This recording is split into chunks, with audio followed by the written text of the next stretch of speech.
करवेळे गावाने कबड्डी जिवंत ठेवण्याचं काम खऱ्या अर्थाने केलेलं आहे। आमचे नेते सुभाषदादा पवार या ठिकाणी त्यांच्या माध्यमातून सुद्धा फार मोठं सहकार्य झालेलं आहे। मगाशीच मी दादांना फोन केला का दादा आपल्याला केवळ करवेळे गावात कबड्डीचं मैदान नुसतं तयार करून चालणार नाही, तर मुरबाड तालुक्यातल्या प्रत्येक गावात कबड्डीचं मैदान झालं पाहिजे। क्रिकेटचं मैदान थोडंसं बाजूला झालं तरी चालेल, परंतु कबड्डी आमचा खेळ आहे, महाराष्ट्राचा खेळ आहे आणि तो जगला पाहिजे, वाचला पाहिजे। त्या दृष्टिकोनातून आपण प्रयत्न केले पाहिजेत। दुसरी पण त्यांच्याकडे मागणी केली का सापाडला उंबरड्याला जाऊन आपण अनेक पैलवान बघतो, पैलवान नुसता पैलवान असून चालत नाही, तर कुस्तीच्या आखाड्यात खेळणारा पैलवान तयार झाला पाहिजे।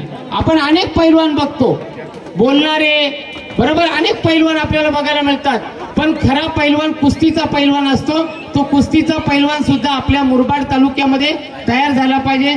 आणि म्हणून या ठिकाणी सगळ्या कबड्डी संघांना मी मनापासून या ठिकाणी शुभेच्छा देतो। आपण माझ्या मुरबाड तालुक्यातल्या करवेळे गावात या ठिकाणी आलेले आहात, कोणत्याही प्रकारची उणीव आणि कमतरता भासली जाणार नाही।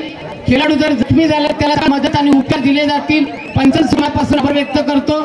ठाणे जिल्हा कबड्डी असोसिएशन आपण या ठिकाणी आमच्या करवेळे गावाला मोलाचं सहकार्य करतात आणि माझ्या भरतळवी विकास मंच मुरबाड विधानसभा यांच्या वतीने सुद्धा 2026 ची जी कबड्डीची स्पर्धा या ठिकाणी होईल, गावकऱ्यांनी माझ्याकडे पत्र देऊन माझ्या मंचाला जी काही थोडी मदत करेल ती मदत सुद्धा करण्याचा मी प्रयत्न करेल। कारण मोबाईलवर मी युट्यूबला गेलो, म्हटलं लाईव्ह चालू आहे का बघू, लाईव्ह खर्च काय जो असेल मोहन दादा भावार्ते त्याचा जो विकास मंच मुरबाड सभेचा असेल, कारण युट्यूबला सुद्धा आपला मुरबाड तालुका गेला पाहिजे। आपले कबड्डीचे सामने हे युट्यूबला सुद्धा झळकले पाहिजेत।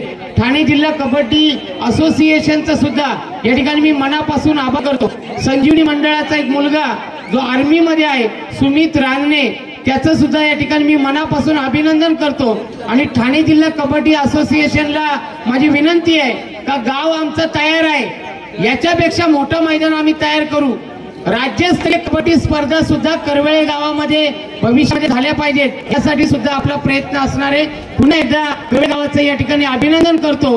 आणि कर्जतला ज्या संघाने विजेतेपद पटकावलं करवेळे गावच्या, त्या संघाचे कर्णधार पारस गुरुनाथ भावार्ते आणि सगळ्या खेळाडूंना माझी विनंती आहे, तुमचा मला सत्कार करायचा आहे।